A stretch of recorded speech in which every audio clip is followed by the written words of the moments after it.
우리 그 부활장이라고 하는 예수의 부활 사실을 잘 설명하고 있는 고린도전서 15장에 보게 되면 베드로에게 나타나셔서 베드로가 만났다.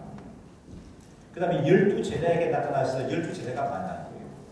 뿐만 아니라 동시에 예수님이 부활하신 예수님을 본 사람들이 500여 명의 사람들이 동시에 예수님을 봤다 말씀합니다. 야고보가 봤고요.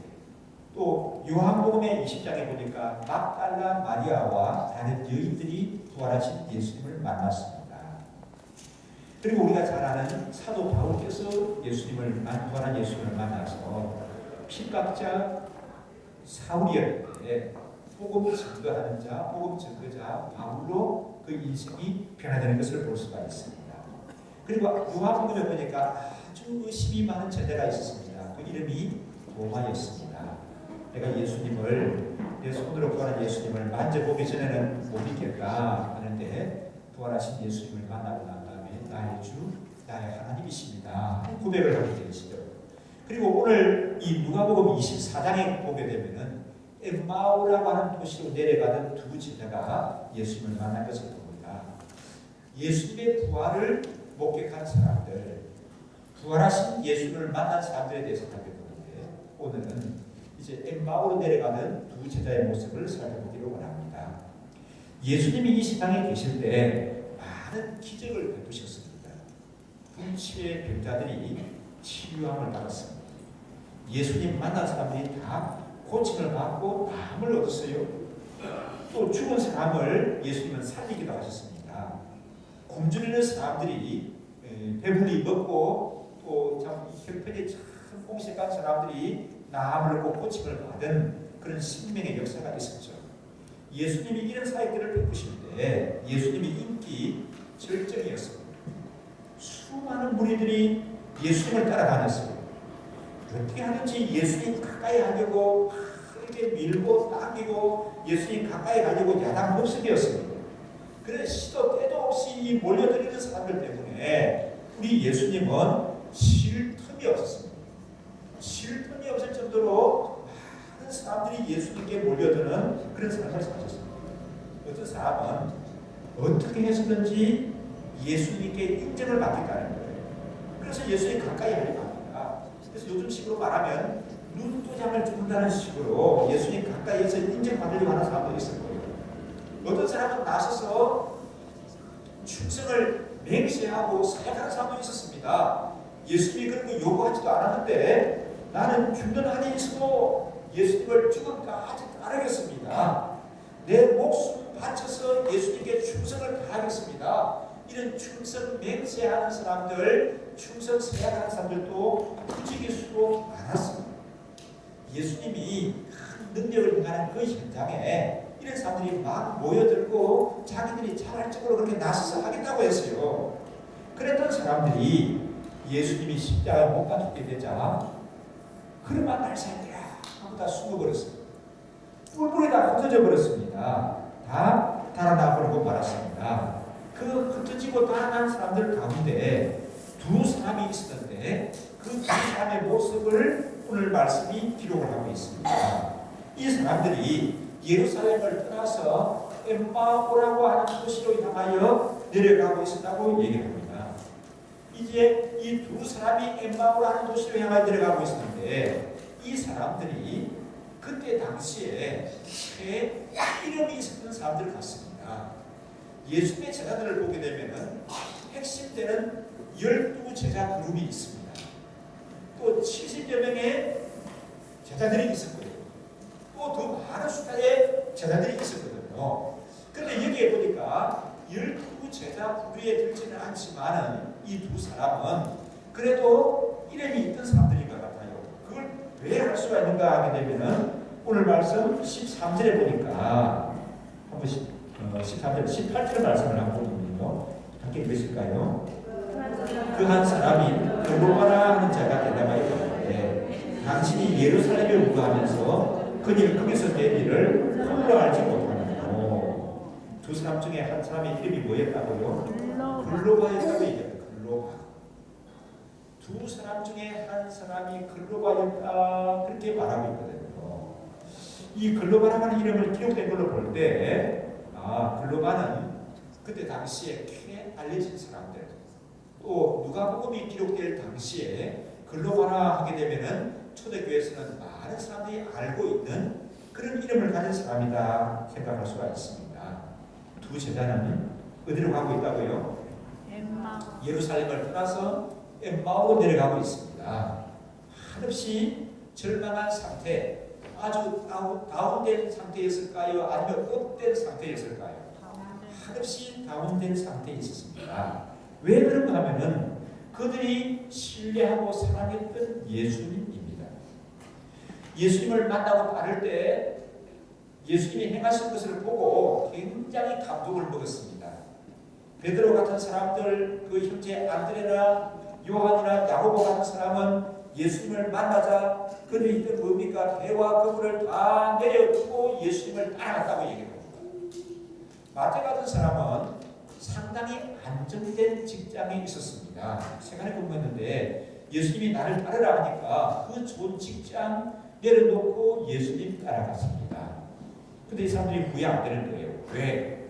예수님이 행하시는 것을 보니까 틀림없이 이분은 이스라엘 나라의 독립을 가져올 그 구세주가 분명하다.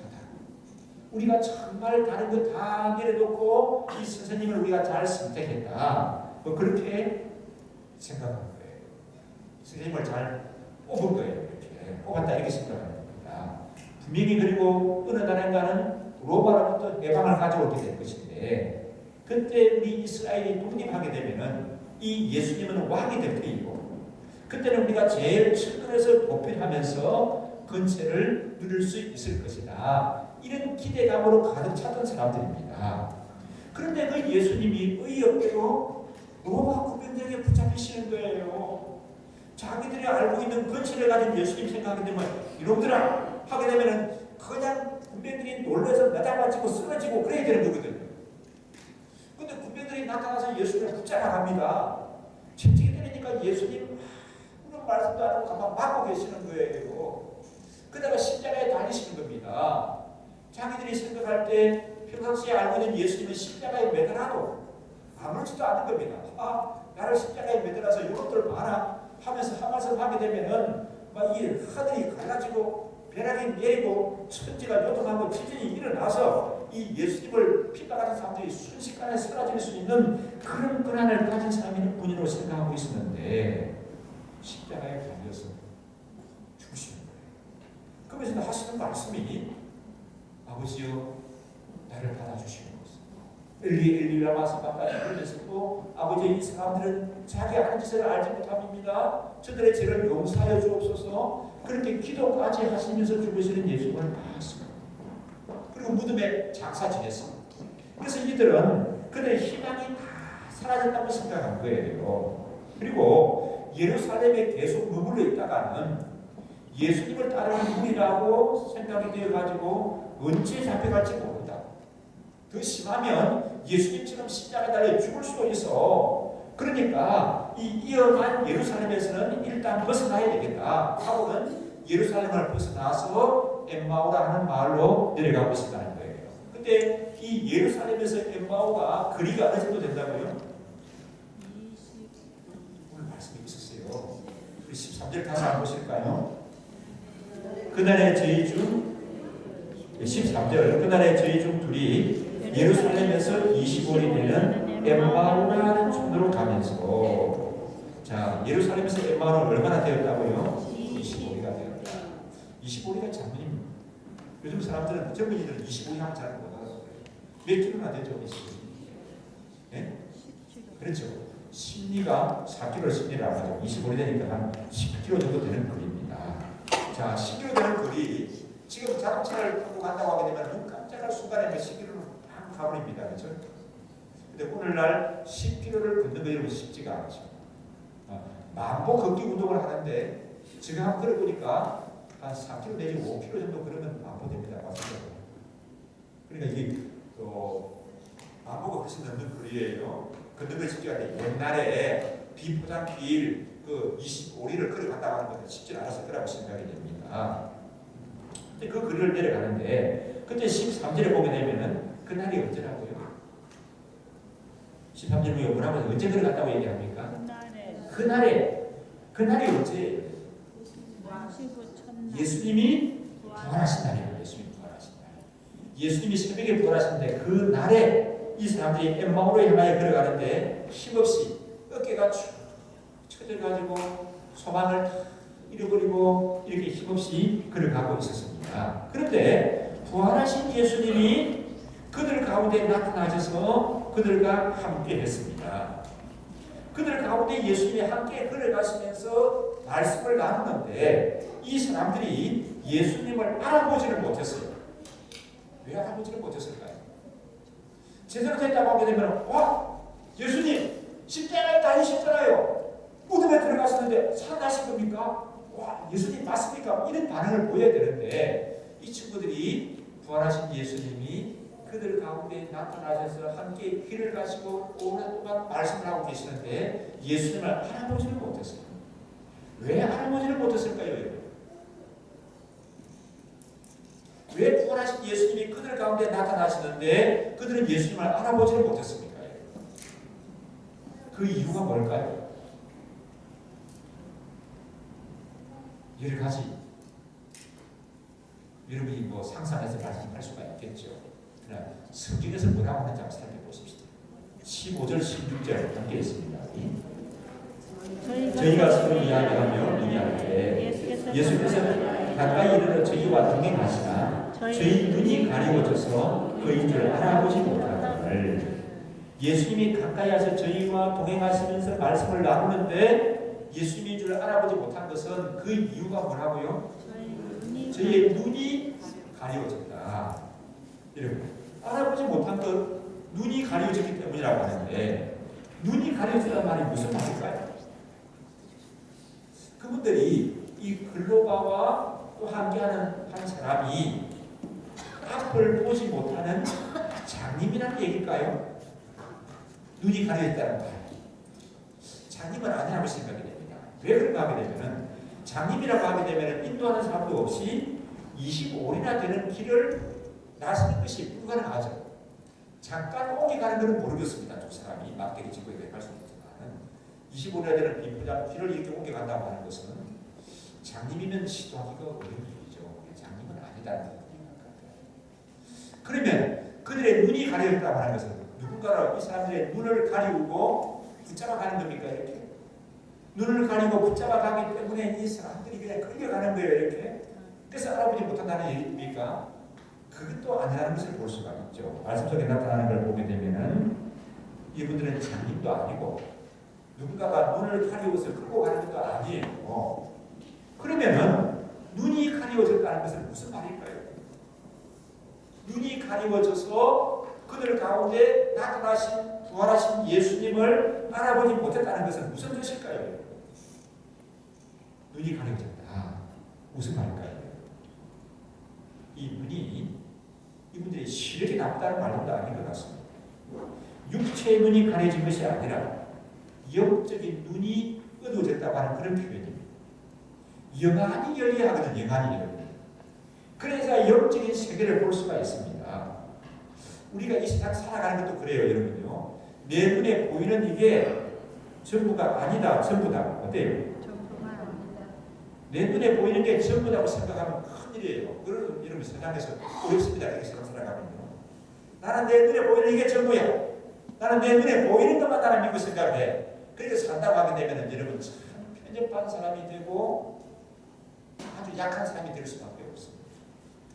이 육신의 눈으로 보는 이게 전부가 아니라는 거니까요. 그래서 그런 얘기 하잖아요. 사람을 보는데 사람 보면서 그 사람 어때 하니까 뭐 깨끗이 해가지고 놈이들 말하니까 야 이 사람아 그 사람 눈에 보이는 대로 생각하면 안 되는 야 큰일 나. 그냥 만약 얼마나 영향력 있는 사람인지 알아. 키가 작고 깨끗이 하다고 해서 그렇게 눈에 보이는 대로만 생각하면 안 돼. 그런 얘기 여러분 들어보셨어요? 그런 얘기 하시잖아요. 이 사이감이라고 데려왔는데 보니까 청놈을 데리고 왔느냐 그렇게 말하는데 나중에 그 사람에 대해서 집안에서 아는 사람 얘기 들어보니까 이 사람이 그런 사이감을 놓치냐? 그 눈에 보이기에는 키도 조그만하고 깨끗이 할 줄 몰라도 그 사람이 보통 사람이 아니야. 얼마나 영향력 있는 사람인지 알아? 눈에 보이는 그것만 갖고 판단하면 안 돼. 그런 얘기 하잖아요, 여러분요. 사람을 만나가지고 봉합을 하려고 하는데 보니까 이야, 사람이 말 잘하지. 인물이 아주 독특해. 그래가지고 한자리 하는 사람 같아요. 말 구매도 좋고, 이야, 이 사람하고 되게 동업하면 되겠구나 하고 동업했는데 나중에 보니까 아니에요. 보는 거하고는 참 다른 사람이었습니다. 그런 경우가 얼마든지 있잖아요. 그렇기 때문에 인생을 살아가면 이 세상을 살아가면서도 눈에 나타나고 보이는 이게 전부라고 보면 안 되는데 우리 믿음의 세계에 있어서는 더더구나 그런 거예요. 나는 내 눈으로 보는 것만 믿겠다. 내 손으로 잡히는 것만 나는 확신하겠다. 나는 내 경험한 것만 믿는다. 그렇게 하게 되면 곤란한 거예요. 뭐가 열려야 한다고요? 영안이 열려야 하는 영적인 눈이 열려야 하는 거예요. 영안이 열려야. 우리가 사업을 하는 데 있어서도 그렇지 않습니까? 눈에 보이는 그게 다가 아니에요. 눈에 보이는 그것만 딱 보고 하게 되면은 죄송합니다만 구멍가게 수준을 벗어나지는 못하는 겁니다. 정치도 그렇지 않습니까? 지금 뭐 남북 협상, 미국과 북한 간의 대화, 뭐 중국, 뭐 이렇게 뭐 러시아, 소련 이런 거 막 등장을 하는데 그게 여러분 정상들만 만나서 회담하는 그게 다가 아니에요. 그 밑에서 엄청난 물밑 작업이 오고 가는 거거든요. 학문의 세계도 그렇죠. 예술도 그렇죠. 깊은 그 흐름이 있다는 것을 볼 수 있어요. 우리가 영안이 열리지 않으면 예수 믿는다고 하면서도 영안이 열리지 않으면 보기는 보아도 알지 못하는 거예요. 보기는 보아. 우리 옆 사람 마주보고 얘기하십시다. 아무개님 우리 영적인 눈이 열려야 합니다. 그렇게 하면 예. 이 영적인 눈이 열리지 않은 사람들의 예를 성경에서 얘기하고 있습니다. 자, 이 엠마오로 가는 두 제자가 예수를 만나고 난 그 후에 좀 시간이 지난 다음 어떤 일이 있었는가 하면은 이디오피아에 여왕이 다스렸습니다. 2000년 전에. 근데 여왕의 마크에서 그 나라 경제권을 한 손에 거머쥐고 있는 큰 실력 있는 대신이 있었어요. 이 사람이 열심히 참 특심한 사람이었습니다. 어느 정도로 열심히 특심한가 하면 이디오피아에서 유월절을 지킬 거라고 이스라엘 나라의 예루살렘에 찾아온 사람이에요. 굉장히 이디오피아가 뭐 옛날에는 큰 나라였지 않습니까? 그 나라의 경제를 좌지우지하는 사람이었기 때문에 많은 시도들을 거느리고 왔을 것입니다. 그리고 오지 않고 마차에 타서 쫙 왔을 거예요. 유월절을 지키고 돌아가는데 이 사람은 또 힘이 있고 체력이 있고 열심히 특심한 사람이기 때문에 그때 당시에 구하기 어려운 이 양피로 되어진 두루마리 성경을 가지고 있었습니다. 이 열심히 특심한 사람이 마차를 타고 가면 수레를 타고 가면서 이 주변 경치 구경한다고 넋을 잃을 것이 아니라 그 두루마리 성경을 펴서 보는데 이사야 53장을 읽었습니다. 그 보니까 뭐라고 되어 있습니까? 그가 질림은 우리의 허물을 인하며 그가 채찍에 맞음으로 우리가 나음을 얻고 그가 징계를 받음으로 우리가 고침을 얻는다. 이런 말씀들이 나오지 않습니까? 그러니까 이 보니까 글자는 알겠는데 의미를 파악할 수가 없어요. 그래서 우리가 그런 얘기하죠. 책을 들여다보고 있는 아이한테 그거 뭐냐 무슨 말이냐 하니까 글쎄요 검은 것은 글이고 흰 것은 종입니다. 뭐 그렇게 말하는 식으로 글자는 알겠는데 의미를 파악할 수가 없는 겁니다. 그때 성령에 이끌림 받은 한 사람이 있었죠. 사마리아 성에서 힘있게 성령의 역사하심을 입어서 복음을 전하니까 그 사마리아 성에 큰 기쁨이 있었다고 말했습니다. 그분이 누구인가요? 빌립 집사님이었습니다. 주의 성령이 이끌죠. 광야로 내려가라. 아니 내가 이렇게 복음을 힘있게 전하고 있고 사마리아 성에 이렇게 귀한 열매들이 주렁주렁 열리는데 사마리아 그 사막길로 광야로 내려가라고요. 주의 성령이 인도하니까 순종해서 갔습니다. 그래서 가서 이 근처에 있는 이디오피아 여왕의 그 대신을 만나게 되는 거죠. 그러면서 얘기를 했습니다. 이런 것을 알겠느냐? 글자는 알겠는데 무슨 의미인지 들어오지 않습니다. 빌립 집사님이 성령의 감동해서 그 말씀의 의미를 풀어주게 되어집니다. 그러니까 이 사람이 가슴이 뜨거워지게 되죠. 눈이 열리게 되죠. 그래서 예수님을 영접하게 됩니다. 그리고 거기서 뭘 받게 됩니까? 세례를 받게 되는 거죠. 그리고 이디오피아로 갑니다. 그 이후로 오늘날까지 이디오피아가 기독교 국가로 그렇게 분류가 되어서요. 이분이 아마 돌아가서 빌립 지사님을 통해서 세례를 받고 돌아가서 이 복음이 전해지는데 큰 역할을 감당했을 거라고 생각할 수가 있습니다. 그러다 보니까 그 이디오피아라는 나라가 6.25 때 우리나라에 참전됐습니다. 장로님 맞습니까? 이 이디오피아라는 나라가 우리나라에 6.25 때 이 공산당을 무찌르겠다 하고 그 군인들을 보내가지고 참전까지 하는 그런 일까지 했다는 거 아닙니까? 자, 그 사람은 눈의 시력은 참 좋았습니다. 그러나 영적인 눈이 열리지 않았기 때문에 말씀을 봐도 알지를 못했지만 영적인 눈이 열려서 예수님을 영접하게 되고 세례받고 변화되고 그 나라에 큰 도움을 준 것을 볼 수가 있습니다. 또 열왕기하 6장에 보게 되면 엘리사 선지자가 있을 때입니다. 그 주변에 아람이라고 하는 아주 전쟁을 잘하는 호전적인 국가가 있었어요. 이 나라는 시도 때도 없이 이스라엘 나라를 쳐들어 와서 괴롭힙니다. 그래서 이스라엘 나라가 그냥 아람 때문에 이 아람 오랑캐들 때문에 치를 떨고 있었거든요. 그러나 그때 대항에서 싸우려고 해도 그 나라는 얼마나 싸움을 잘하는 사람인지 이스라엘 나라 군대가 매를 쓰지를 못하더라고요. 매를 치지를 못하는 거예요. 그런데 엘리사 선지자가 쫙 나타나면서부터는 상황이 달라집니다. 이 아람 나라 군대가 제 버릇을 못 고치고 시도 때도 없이 이스라엘 나라를 쳐들어오는데 대군을 몰고 큰 길을 쳐들어오게 되면은 이스라엘 군사가 매복하고 있다가 다 물리치는 거예요. 야, 이상하다. 이 이스라엘 약체들이 어떻게 하고 겁쟁이들이 숨어서 기다리고 있다가 우리를 물리치지. 또 골목길로 오게 되면 골목길, 산길로 오게 되면 산길, 뭐 넓은 길, 좁은 길, 할 것 없이 쳐들어올 때마다 이스라엘 군대가 숨어 있다가 아람 나라 군대를 다 물리치는 거예요. 그러니까 아람 나라 이름이 굉장히 화가 났습니다. 너희들 가운데 틀림없이 이 군사 기밀을 이스라엘에게 팔아먹는 녀석이 있다. 그 누구냐? 그러지 않고서야 어떻게 쳐들어가는 쪽쪽 다 이스라엘 군대가 지키고 있다가 우리를 막아낸다는 말이냐? 그러면서 막 화를 내고 신경질을 부렸습니다. 그러니까 그 중에 똑똑한 신하 하나가 얘기를 하죠. 임금님 고정하십시오. 우리 가운데 스파이가 있다거나 정보를 팔아먹는 사람이 있어서 그렇지가 않습니다. 그러면 어떻게 이런 일이 있을 수가 있느냐? 이스라엘 나라에는 하나님의 사람 엘리사가 있는데 그 사람이 있는 동안에는 침략이 어렵습니다. 뭐 엘리사도 사람인데 뭐 어째서 그러느냐 하니까 엘리사는요 자기 집안에 앉아서 임금님이 마무마마와 침실에서 속삭이는 소리까지도 다 들을 수 있는 사람입니다. 그러면 그 엘리사라는 사람부터 잡으면 되겠구나. 그 정예부대를 보내서 엘리사를 붙잡아라. 또 임금이 얘기하니까 신하들은 듣지 않을 수가 없어서 정예부대를 엘리사가 사는 성에다가 급판을 했습니다. 그래서 아람 나라 군대가 밤에 와가지고 엘리사가 사는 성을 철도까지 정예부대가 에워쌌습니다. 아침이 되었어요. 일찍이 엘리사의 시종을 드는 조수가 사관이 일어나서 성곽을 내다보니까 깜짝 놀랐습니다. 뭐가 보입니까? 아람 나라의 정예부대가 철도까지 그 성을 에워싸고 있거든요. 그러니까 이 사람이 생각하기에 야, 이제 우리는 망했다. 이제 우리는 죽는구나. 이제 이렇게 망하는구나.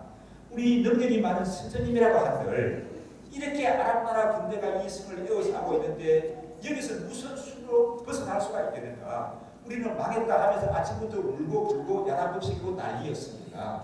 엘리사 선지자가 얘야 왜 그렇게 울고 야단법석이냐 하니까 좀 나가서 보세요. 이런 상황입니다. 그때 엘리사가 뭐라고 얘기합니까? 우리와 함께한 자가 저와 함께한 자보다 많다. 두려워하지 말아요. 우리와 함께하는 군사가 저 아람 나라 군대보다 훨씬 많다. 두려워하지 말아라. 그러면서 그 무서워하는 사람을 위하여서 기도를 하죠. 하나님 아버지, 이 눈이 열려서 저희 눈이 열려서 보게 하여 주옵소서. 저 눈이 열려서 보게 하여 주옵소서. 그렇게 기도합니다. 그 기도가 마치자마자 이 엘리사의 사환의 눈이 열렸어요. 보니까 얼마 전까지만 해도 눈에 보이는 것은 뭐만 보였습니까? 아람 나라 군대만 보였습니다. 근데 이제 엘리사의 기도를 받고 문이 열려서 보니까 뭐가 보입니까? 아람 나라 군대뿐만 아니라 불말과 불씨가 가득한 것을 보게 되죠. 가득한 것을 보게 되죠. 그래서 그 아람 나라 군대를 다 물리치게 되고 엘리사 선지자가 살아있는 동안에는 아람 군대가 다시는 이스라엘 나라를 쳐들어오지 않았더라. 성경은 그렇게 기록하고 있는 것을 봅니다. 여러분, 이 영안이 영적인 눈이 가려진 것은 사람들 개인들뿐만이 아니에요. 교회도 영적인 눈이 가려질 수가 있습니다. 또 여러분, 나라와 민족도 영적인 눈이 가려질 수가 있습니다. 영적인 눈이 가려져 있기 때문에 어려움도 많고 혼란도 많고 문제도 많다고 생각이 되어집니다. 우리 요한 계시록에 보게 되면은 우리 사도 요한을 통해서 7교회에 하나님의 계시가 주어집니다. 그 보면 라오디게아라고 하는 도시가 오늘날 터키 지역에 있었는데 정말 중공업이 발달하고 산업이 발달하고 무역이 발달한 아주 잘 나가는 도시였습니다. 그 도시는 어느 도시보다도 경제력이 풍성했어요. 그래서 이 사람들은 굉장히 교만 가운데 빠져 있었습니다. 그 라오디게아라고 하는 도시에 교회가 있었는데 그 교회가 라오디게아 교회였습니다.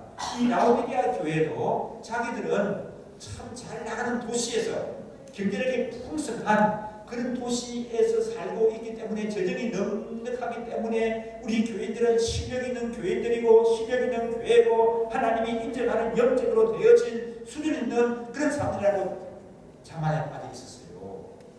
그런 사람들을 향해서 주의 성령이 말씀하시잖아요. 사도 요한을 통해서 뭐라고 말씀합니까? 너희들의 공부한 것과 가련한 것과 가난한 것과 눕는 것과 벌거벗은 것을 너희가 알지 못하구나. 안약을 사서 눈병이 났을 때 안약을 사서 눈에 바르는 것 같이 너희들이 안약을 사서 눈에 발라 보게 하라. 그렇게 지적하시는 것을 볼 수가 있습니다. 여러분, 오늘날 이 시대 나라도 백성들도 교회도 많은 사람들도 눈이 어두워져 있어요. 뭐 안경을 써서 시력은 좋을지 모르겠어요. 이제 교정 시력이 나는 2.0이다, 나는 1.5다, 나는 1.2다. 그래서 시력이 다 좋을지는 모르겠습니다. 그런데 중요한 것은 영적인 눈이 열려야 하는데 육체의 눈은 열려 있을지 모르지만은 이 영적인 눈이 어두워진 그런 시대를 우리가 살아가고 있다는 거예요. 그러면 중요한 것은 그 영적인 눈이 열려야 되지 않습니까? 어떻게 하면 열릴까요? 오늘 본문으로 돌아가서 엠마오로 향하던 낙심 가운데 빠져있던 그 두 제자가 부활하신 예수님을 만나서 영적인 눈이 열리는 것을 볼 수가 있습니다. 그 장면 속에서 우리가 찾아볼 수가 있는데, 자, 우리 영적인 눈이 열리기 위해서는 어찌해야 될까요?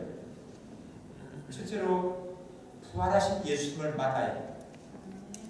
부활하신 예수님을 만나야 하는 거예요.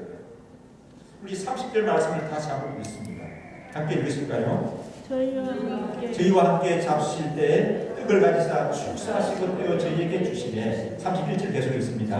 저희 눈이 밝아져 그인 줄 알아보더니 예수는 저에게 보이지 아니하시니까. 자, 예수님과 함께 얘기합니다. 한참 얘기하고 걸어봤잖아요. 그래도 몰라보는 거예요.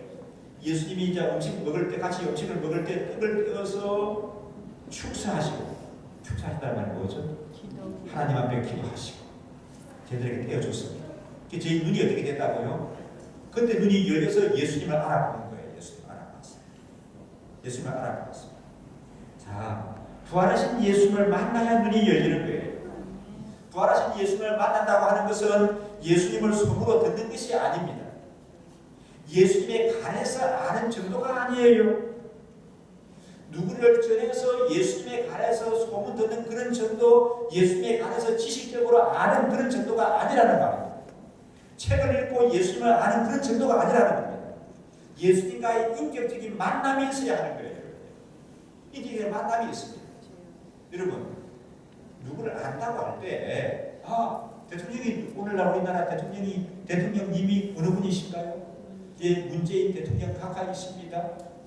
그 대통령, 여러분, 문재인 대통령님을 여러분 아십니까? 대통령이라는 걸 알죠. 그분과의 인격적인 만남이 있는 것이 아니잖아요. 인격적인 만남이 있는 게 아니에요. 그런데 이번 주 토요일날 며느리를 보시는 우리 계장님과 한명사님은 두 분은 인격적인 만남이 있습니까? 아십니까? 두 분은 서로 아세요? 아는데 어느 정도로 아십니까? 우리나라 대통령을 알고 국무총리가 누구 이낙연 총리라고 아는 그런 정도로 아십니까? 아니면 인격적인 만남이 있습니까? 잘 보세요. 너무 부끄러워서 대답하기가 그러시나 보죠. 인격적인 만남이, 부부는 인격적인 만남이 있는 거죠. 이렇게 알잖아요. 계장님을 알고 한글사이로 서로 알고 예수님과의 인격적인 만남이 있어야 하는 거예요. 이 부활하신 예수님과의 인격적인 만남이 있습니다. 이 부활하신 예수님을 만남으로 말미암아 문이 열리는 줄 믿습니다. 이 부활하신 예수님을 만나게 될 때 문이 열리는 것뿐만 아니라 그 인생이 고쳐지는 고침을 받게 되어지는 줄 믿습니다. 그를 누르고 의학하는 무거운 짐이 부활하신 예수님을 만나게 될 때 그 무거운 짐이 떠나가게 되는 줄 믿습니다. 그래서 예수님이 말씀하십니다. 수고하고 무거운 짐진 자들아 다 내게로 오라. 내가 너희를 쉬게 할 것이라고 말씀하십니다. 그 무거운 짐을 나의 인격적으로 내가 예수님과의 만남 속에서 예수님께 맡기고 입당하게 될 때 내 그 무거운 인생의 짐을 예수님이 대신 지시고 치유하시고 회복시키시고 붙들어 주시는 줄 믿습니다. 그래서 연약한 인생을 고쳐주시고 앞날이 보이지 않아요. 앞날이 보이지 않습니다 하고 탄식하는 사람들이 있습니다. 그런 사람들의 앞날에도 부활하신 예수님을 분명히 만나게 될 때 그 앞날이 활짝 열리게 되시는 줄 믿습니다. 예수님을 만날 때 그 심령에 참된 평안이 있습니다. 부활하신 예수님과의 인격적인 만남이 없는 사람은 많은 것을 가지고 있다 할지라도 남들은 그 삶을 부러워한다 할지라도 부활하신 예수님과의 인격적인 만남이 없는 사람에게는 평안이 없어요. 항상 근심 걱정이 찾아와요. 근심에 눌리고 염려에 눌리고 또 무거운 짐에 눌리게 되죠. 그러나 부활하신 예수님을 만나는 삶을 살게 될 때 그 인생 깊은 곳에 그 심령 깊은 곳에 주께서 평안을 주시고 소망을 더해주시는 줄 믿습니다. 두 번째로 어떻게 영안이 열리게 됩니까? 말씀의 깨우침을 받으면 됩니다. 말씀의 깨우침을 받아야 하는 거예요. 32절 한번 읽어보실까요? 함께 같이 32절 말씀 함께 읽습니다. 저희가 서로 말하되 길에서 우리에게 말씀하시고 우리에게 성경을 풀어주실 때 우리 속에서 마음이 뜨겁지 아니하느냐고 저희가 서로 말합니다. 우리가 예수님을 만난 거구나. 예수님과 함께 우리가 그런 것 같구나. 내가 만난 그분이 예수님이시구나. 그러면서 생각하니까 맞아. 그분이 말씀할 때 내 가슴이 어떻게 했다고요? 뜨거워진다. 예수님이 말씀하실 때 예수님이 주신 말씀을 성경을 풀어주실 때 우리 마음이 뜨거워졌다는 거예요. 여러분 부활하신 예수님을 만난 사람 주의 말씀을 대하게 될 때 그 심령이 뜨거워지는 그 가슴이 뜨거워지는 그런 은혜도 하나님이 허락해 주시는 줄 믿습니다. 말씀에 깨우침이 있을 때 영안이 열리게 되시고요. 그 심령이 뜨거워지는 거예요. 여러분 예수 믿고 믿음 생활하시면서 가슴이 뜨거워져 보신 적이 있습니까? 말씀을 들을 때 가슴 뜨거워 보신 적이 있습니까? 여러분? 말씀을 대할 때 가슴이 뜨거워진 적이 있습니까? 여러분? 뭔가 어찌 알바를 올라가는 것 같은데 뭔가 확 열리는 것 같은 그런 느낌이 들면서 평안을 누려보신 적이 있습니까? 여러분? 이 부활하신 예수를 구체적으로 믿는 사람들에게는 이런 것이 기적이 아니라 상식이 되어야 하는 거예요. 상식이. 기적은 어떤 겁니까? 특별한 경험이 된다는 거예요. 특별한 경험이에요. 상식은 어떤 겁니까? 일상의 삶 속에서 늘 접할 수 있는 거예요. 부활하신 예수님을 정말 나의 구세주로 믿고 예수님과의 인격적인 만남 속에 살아가는 사람들에게는 눈이 열리고 심령이 뜨거워지는 그런 은혜가 날마다 주어지는 줄 믿습니다. 이 말씀이 깨우침이 있을 때 영안이 열리게 됩니다. 그래서 시편 기자가 말하죠. 내 눈을 열어서 주의 말씀에 기이함을 보게 하여 주옵소서. 내 눈이 열려서 주의 말씀에 기이함을 보게 하옵소서. 시편 119편 97절에 얘기합니다. 내가 주의 법을 어찌 그리 사랑하는지요. 내가 그것을 종일 묵상하나이다. 왜? 주의 법의 말씀이 내 심령을 열어주기 때문에 종일 내가 그 말씀을 묵상하나이다. 여호수아 1장 8절에 얘기합니다. 이 율법책을 내 입에서 떠나지 말게 하며 주야로 그것을 묵상하여 그 가운데 기록한 대로 다 지켜 행하라. 그리하면 내 길이 평탄하게 될 것이라. 내가 형통할 것이라 말씀합니다. 무엇을 해야 할지 모르겠습니다. 어떻게 살아야 할지 모르겠습니다. 누구를 만나야 할지 모르겠습니다. 근데 우리가 이 주의 말씀을 묵상하게 될 때 이 말씀이 우리 길을 열어주고 우리 길을 형통케 해주시고 인도하신다고 말씀하고 계십니다. 세 번째로 어떻게 영안이 열리게 될까요? 기도 가운데 영안이 열리게 됩니다. 기도로 영안이 열리는 거예요. 조금 전에 인용했던 말씀을 다시 인용하게 됩니다. 엘리사 선지자가 그 사안을 위해서 뭘 했다고요?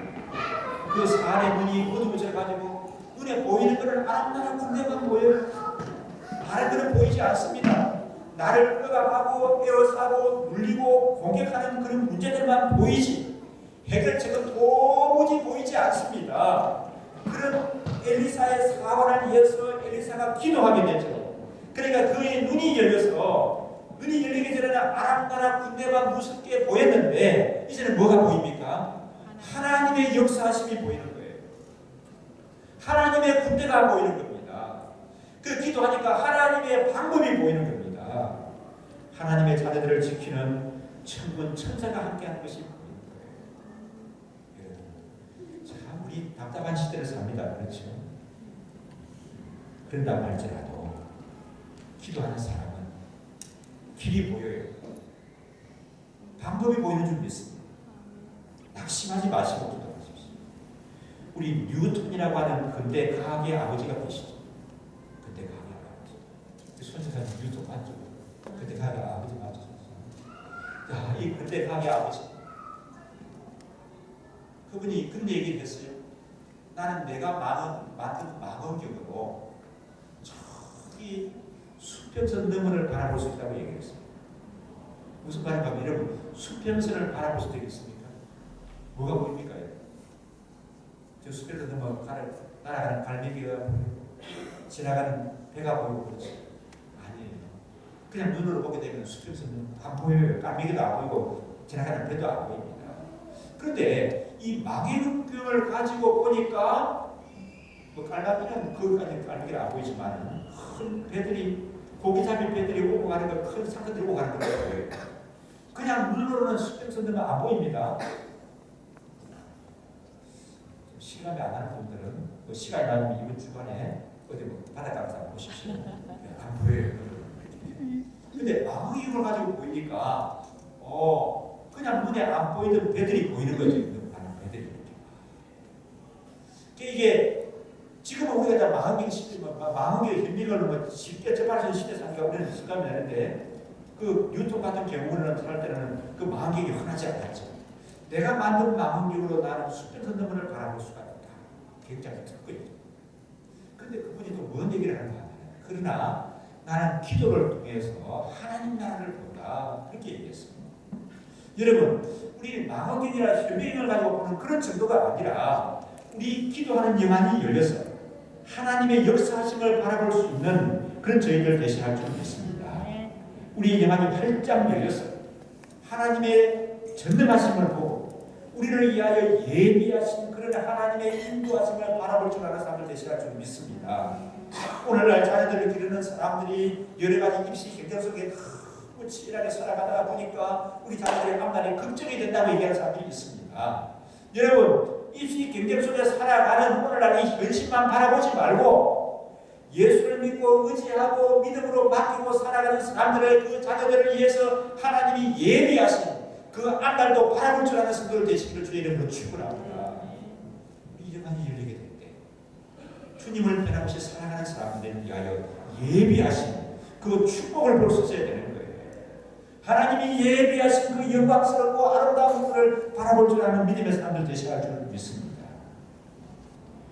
부활하신 예수님을 만난 도지자들 예루살렘을 떠나서 엠마오로 가고 있었어요. 그 다음에 어떻게 되었을까요? 유치원의 애들을 만나서 얘기 잘하는데 얘기하다 보면 너무 재밌게 듣다가 그 다음에 어떻게 됐어요? 그리고 어떻게 되었어요? 그렇게 잘 물어보더라고요. 여러분 엠마오에 향하던 두 제자 아무런 소망과 낙심, 아무런 소망을 가지지 못하고 낙심 속에 있는 제자들이었습니다.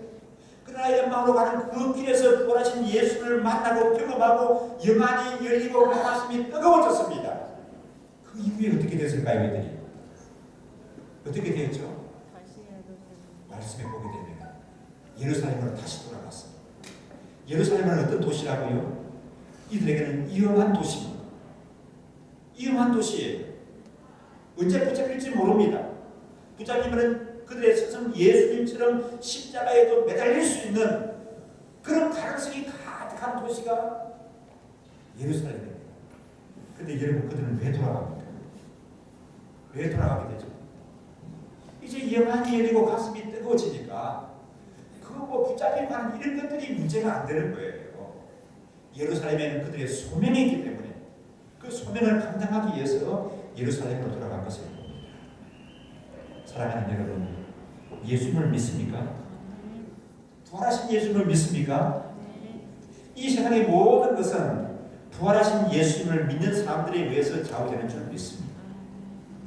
부활하신 예수님을 믿는 사람들에게 이 세상의 모든 것이 달려있다고 말해도 결국 틀리지는 않습니다. 오늘날 우리 이 시대가 너무 불확실한 시대예요. 맞습니까? 오늘날 날씨보다도 더 불확실한 것이 오늘 우리가 직면하고 있는 이 현실이라고도 말해도 틀리지는 않을 것입니다. 우리 날씨 잘 모르겠어요. 지난 주일은 한참 눈이었습니다. 제가 저 보르네오 섬에 말레이시아 그쪽에 좀 중간에 가는 분이 있었어요. 가는데 이게 그쪽은 여름 나라지 않습니다. 거기에 맞는 옷을 입고 가는데도 춥지가 않았습니다. 그래서 그 여름을 지내고 왔어요. 봄에 출발해가지고 여름을 지내고 여기 보니까 겨울이 됐어요. 저는 오늘도 여기 내 입고 나왔습니다. 저뿐만 아니죠. 다 여러분 파가 입고 그러실 겁니다. 오늘 아침 일찍이 우리 시골에 있는 목사님이 저한테 카톡을 보냈는데, 목사님, 벚꽃이 아니라 눈입니다. 온 시골과 나무가 길이 하얗게 눈으로 덮였어요. 저는 여러분 어리게 보이지만 제가 한감이 심었어요. 지금까지 살아오면서 지금 이 날을 4월에 눈이 이렇게 내렸다는 걸 제가 들어보지 못했어요. 보지도 못해요. 겨울이 됐어요. 이 날씨가 요즘 어떻게 변화가 심한지 예측을 할 수가 없어요. 그렇습니까, 여러분요? 그런데 이 날씨보다도 예측이 어려운 것이 지금 우리 대한민국의 지금 상황이라고 얘기를 하고 있습니다. 그런데 정치하는 분들은 뭐 문제 해결이라고 얘기하고 문제 바라보는 것이 보면은 자기 이익에 관계된 겁니다. 지금 단편적인 그런 눈에 보이는 그런 정도만 바라보는 것 같습니다. 죄송합니다만은 북한과의 관계, 중국과의 관계, 미국과의 바라보는데 이것이 얼마나 복잡하고 우리나라에 어떻게 영향을 미칠지 모른단 말입니다. 그런데 정치하시는 이 어른들이 하시는 거 보게 되면 참 안타까울 때가 많아요. 이게 뭔가를 그렇게 길게 바라보는 것 같지가 않습니다. 자기 당락에 쫓아서 생각하고 문제를 판단하고 주장하는 것 같습니다. 우리가 분명히 확신해야 하는 것은 이 나라의 모든 것은 정치하는 삶에 의해서 좌우되는 것 같지만 부활하신 예수를 믿는 사람들의 기도가 하늘 보좌를 움직인다는 사실을 놓치지 말아야 할 줄 믿습니다. 그 믿음의 기도가 이 땅에 안정을 가져오게 되고 이 땅에 평안을 가져오게 되고 이 땅에 주의 축복을 가져온다는 사실을 놓치지 말아야 할 줄 믿습니다. 이 대한민국의 운명은 대한민국의 앞날은 지금 정치하는 사람들의 손에 달려있는 것이 아니라 하나님의 손에 달려있습니다. 그 하나님의 보좌를 움직이는 사람들이 정치하는 사람들이 아니라 누구라고요? 예수님이 십자가에 죽으시고 부활하셨다는 이 사실을 믿고 확신하면서 이 나사렛 예수의 이름으로 십자가에 죽으시고 3일 만에 부활하신 이 예수님을 구세주로 믿는 믿음을 가지고 기도하는 사람들에 의해서 되어진다는 사실들을 놓치지 말아야 할 줄 믿습니다. 사랑하는 여러분, 부활하신 예수님을 믿습니까? 그 예수님을 널리 증거하시기 바랍니다. 사랑하는 여러분, 그 부활하신 예수님을 믿습니까? 그 예수님의 이름으로 낙심하지 않고 때를 얻든지 못 얻든지 기도하는 그런 저희들 되시는 줄 믿습니다. 우리의 눈을 열어주시고 우리의 심령을 뜨겁게 하시고 우리의 기도를 이루어주시는 하나님의 역사가 이 부활하신 예수를 믿는 여러분들에게 충만하시기를 주의 이름으로 축원합니다. 함께 우리 마음을 모아서 기도하기를 원합니다. 하나님 아버지, 엠마오를 향하던 두 제자의 모습을 생각합니다. 오늘날 우리의 모습이 그와 같습니다. 그러나 부활하신 예수님을 만날 때 그들의 눈이 열렸고 그들의 가슴이 뜨거워졌습니다. 아버지 하나님, 우리에게 그런 은혜를 더하여 주시옵소서. 내 가슴이 부활하신 예수님을 만남으로 뜨거워지게 하여 주옵시고 아버지 하나님의 내 눈이 열리게 하여 주옵소서. 내 믿음의 기도가 하늘 보좌를 움직이는 그런 역사 가운데 있게 하여 주시옵소서. 함께 우리 기도하겠습니다.